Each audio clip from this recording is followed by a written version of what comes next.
1 വർഷമായിട്ട് ഇന്ത്യയിലുടനീളം ഒമാൻ്റെ ഹൈക്കമ്മീഷണർ എന്ന് പറഞ്ഞ ഒരാൾ നടക്കുന്നുണ്ട്. എൻ്റെ ദൈവമേ, ഈ ആള് പഴയ പല യൂണിവേഴ്സിറ്റികളിലും വൈസ് ചാൻസലറായി റിട്ടയർ ചെയ്ത ആളാണ്. വലിയ പുള്ളിയാ. KS റാണ എന്നാണ് അയാളുടെ പേര്. Doctor professor KS Rana. ഒറിജിനലാണോ? അത് അയാൾ ഒറിജിനലാണ്. അയാൾ മറ്റേ വൈസ് ചാൻസലറായിരുന്ന യൂണിവേഴ്സിറ്റിയിൽ ചോദിച്ചപ്പോൾ സഹപ്രവർത്തകർ പറയുന്നുണ്ട് ശരിയാണ് ഇങ്ങനെ ഒരാളുണ്ടായിരുന്നു എന്ന് പറയുന്നുണ്ട്. ആള് തന്നെയാണോ ഈ ആളെന്നറിയണ്ടേ? അത് കുറേയും കൂടി അന്വേഷണം വരാണ്ട്. ഇപ്പോൾ പിടിച്ചിട്ടേ ഉള്ളൂ. 66 വയസ്സായി. ഗാസിയാബാദിൽ ചൊവ്വാഴ്ച കത്ത് കിട്ടി പോലീസ് കമ്മീഷണർക്കും ജില്ലാ മജിസ്ട്രേറ്റിനും.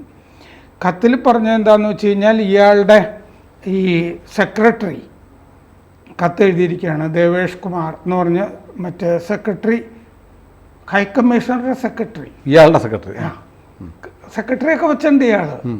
കത്തെഴുതിയിരിക്കുകയാണ് ഇങ്ങനെ വരുന്നുണ്ട് ഒമാൻ്റെ ഹൈക്കമ്മീഷണർ അവിടെ ഒരു ചടങ്ങിൽ പങ്കെടുക്കാനാണ്.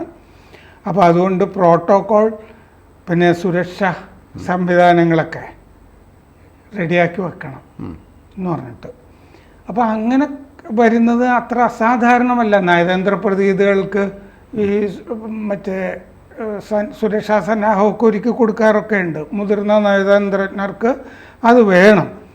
പക്ഷേ ഈ അജയ് കുമാർ മിശ്ര കമ്മീഷണർ, അദ്ദേഹത്തിന് ഈ കത്തിൽ ഒരു ഭാഗം കുഴപ്പമല്ലേ എന്ന് തോന്നി. അതെന്താണെന്ന് വെച്ചാൽ ഒമാൻ കോമൺവെൽത്തിലില്ല. കൂടുതൽ വാർത്തകളും വിശേഷങ്ങളും നിങ്ങളിലേക്ക് എത്താൻ ABC മലയാളം സബ്സ്ക്രൈബ് ചെയ്യുക, ബെൽ ബട്ടണും അമർത്തുക.